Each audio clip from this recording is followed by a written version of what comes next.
My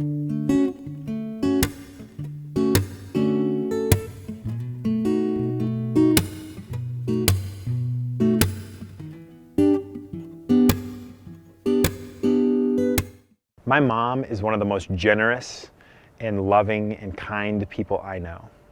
I just love to watch my mom bring joy to others because it's one of the things she loves the most. She loves to bring joy to other people. And I get to see this a lot with my kids. My mom loves to give them things. My mom loves to do things with them that she knows is going to bring them excitement and joy in their lives.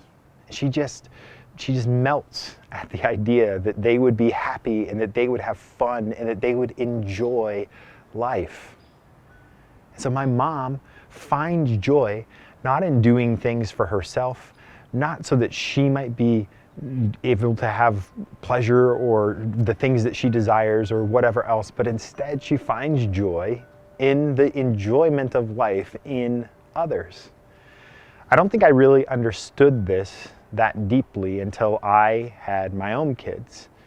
And when I began to see that my kids' enjoyment of the world around them brought a smile to my face, is when I began to realize that my true enjoyment could come only from giving to others and others enjoying life because of what I'm able to do for them.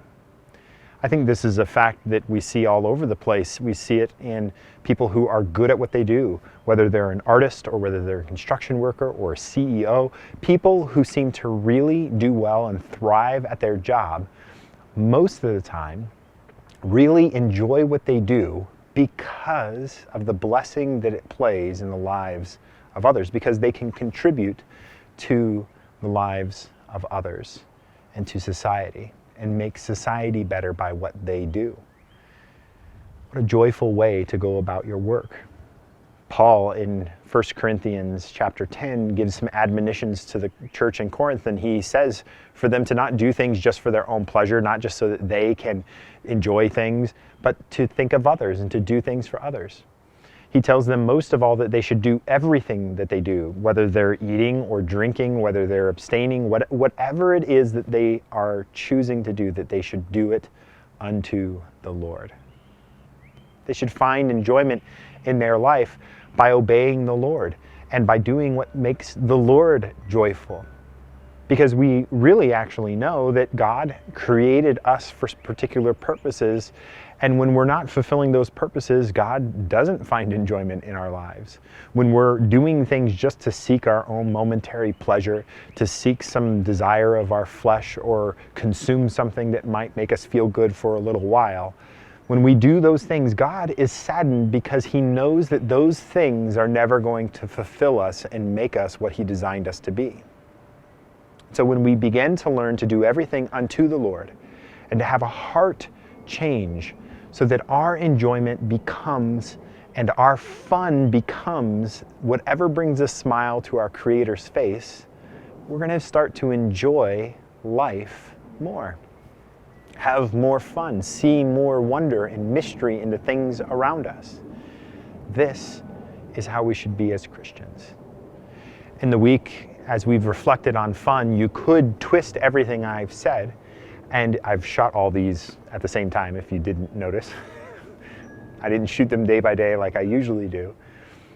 But you could twist everything I've said to make it a theology of just doing whatever brings you enjoyment right now. But that's not the heart of what I've been saying. The heart of what I've been saying is that you would find enjoyment in the life that God has meant for you to live right here and right now.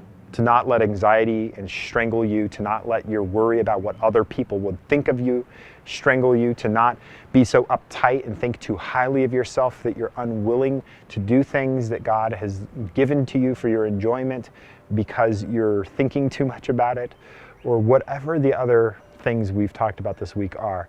All of them come down to learning how to surrender and do things not for ourselves, but do them unto the Lord, so that God might have a smile on His face from our lives. And in this, I think if we learn that secret, we'll begin to have more fun than we've ever had before.